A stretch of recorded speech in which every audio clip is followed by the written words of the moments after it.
justement, Karla Homolka, vous êtes détenue depuis 12 ans pour des crimes qui ont fait couler beaucoup d'encre dans tout ce pays.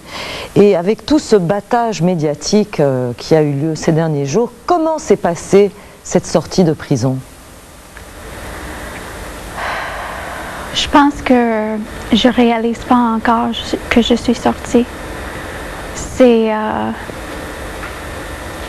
Je suis énervée, je suis nerveuse, anxieuse. C'est difficile de décrire ça. Mais comment est-ce que vous êtes rentrée? Est-ce que c'était une voiture? Est-ce que vous avez dû vous cacher? Et comment vous êtes sortie? Et est-ce que vous avez été suivie? Comment ça s'est passé? On était cachés. Maître Bordelais a fait un plan, puis on l'a suivi. Puis on n'était pas pourchassés. Puis on est venu ici avec pas vraiment un problème. Et vous êtes resté caché dans cette voiture jusqu'à votre arrivée ici? Oui, oui. Où étiez-vous caché? En arrière, je sais pas qu'est-ce qu'on appelle ça, mais c'était en arrière de la voiture. Ok. Et vous savez, les médias vous attendaient de pied ferme à la sortie du pénitencier, et ils ont même campé devant le centre de détention de Sainte-Anne-des-Plaines. Est-ce que vous comprenez cet intérêt qu'on vous porte? Est-ce que vous le comprenez? Oui et non. Oui, parce que j'ai fait des choses terribles, c'est certain. Puis je suis une femme, puis c'est très rare pour une femme de faire les choses que j'ai faites. Non, parce que il y a beaucoup de gens qui sortent de la prison chaque jour, des gens qui ont fait des délits terribles aussi. Mais je pense que je comprends plus que je comprends pas. Ça fait 12 ans que finalement on n'a jamais vraiment, on vous a entendu en contre-interrogatoire, on a entendu votre point de vue dans des affidavits, par l'entremise de vos avocats, mais jamais vous directement. Comment ça se fait que vous avez décidé aujourd'hui, 2 heures après votre mise en liberté, de vous adresser finalement à nous, mais par nous, au public en général? Pourquoi? C'était une décision vraiment difficile à faire, parce que je suis une personne très privée. Puis j'aime pas parler de mes sentiments. Je veux garder mes choses privées, mais c'est pas possible. Alors j'ai décidé avec mon avocate que c'est la meilleure chose à faire, parce que je veux pas être traquée. Je veux pas que le monde pense que je suis quelqu'un de dangereux qui vont faire quelque chose à leurs enfants. Je pense que c'est le temps que je parle un peu. Et quand vous avez décidé de parler, vous avez décidé de parler en français. Oui. Pourquoi en français? Mais moi, habituellement, je regarde pas les nouvelles, je lis pas les journaux. Mais chaque fois que j'ai regardé les nouvelles en français, particulièrement Radio-Canada, je trouve qu'il n'y a pas de sensation. Les gens crient pas. C'est sérieux. Puis aussi, je veux refaire ma vie en français. Vous avez choisi le Québec parce que vous estimez qu'on vous juge avec plus de clémence ici? Pas tout le monde, mais c'est sûr et certain que le climat du Québec, c'est pas comme le climat de l'Ontario. Mais j'aime le Québec parce que j'aime les peuples ici. J'ai un réseau de soutien ici aussi qui est très important.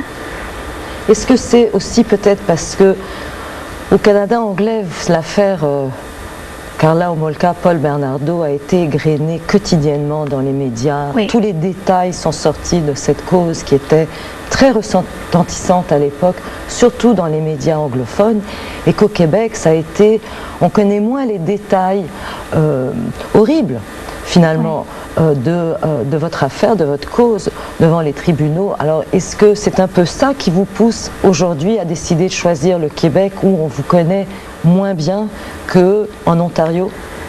Mais Pas vraiment, parce que tout le monde commence à parler des détails. Alors, puis si quelqu'un veut savoir les détails, c'est très facile d'en savoir. Oui, c'est vrai que je suis moins connue ici, puis c'est un atout pour moi. Je pense que je peux refaire ma vie ici.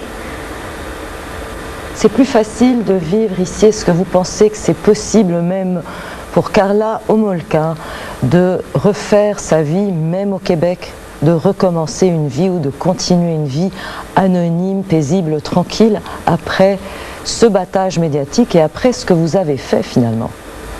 J'espère. Vous pensez que c'est encore possible? Mais tout est possible dans la vie. Et c'est ce que vous souhaitez? Oui.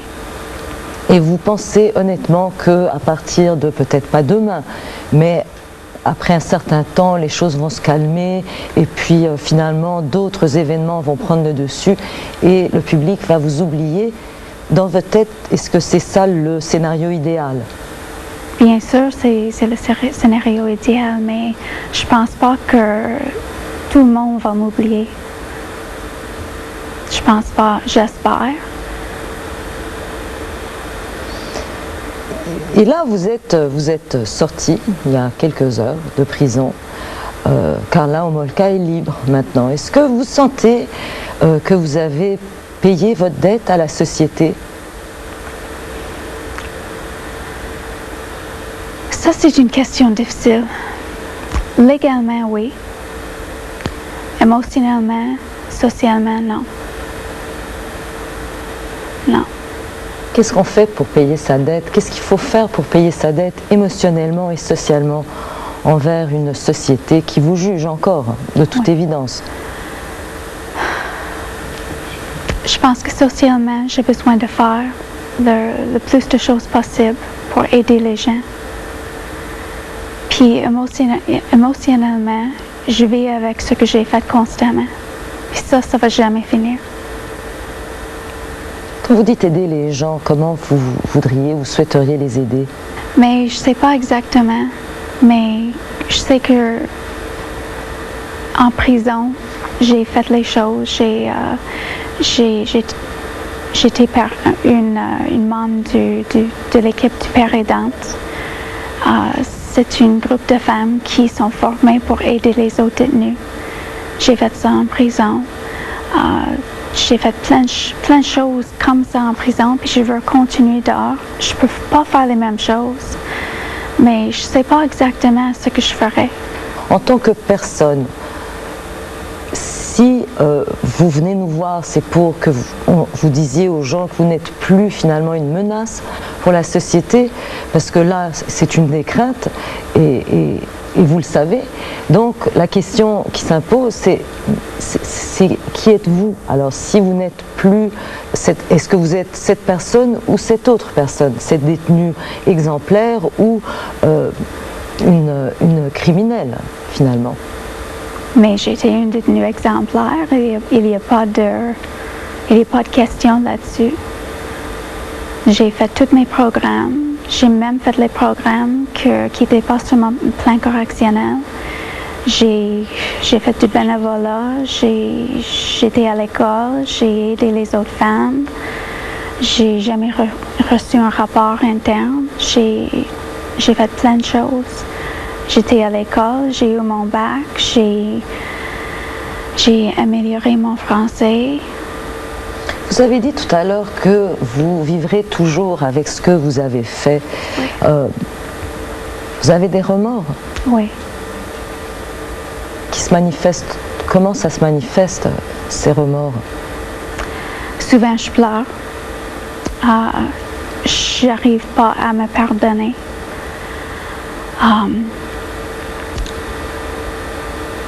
Je pense à ce que j'ai fait, puis souvent je pense que je ne mérite pas d'être heureuse à cause de ça. Comment vous jugez maintenant ce que vous avez fait? Quand vous y pensez, vous jugez vous-même comment? Mais ce que j'ai fait, c'était terrible. Puis j'étais j'étais dans une situation où j'étais pas capable de voir clair, où j'étais pas capable de demander de l'aide, où j'étais complètement bouleversée dans ma vie.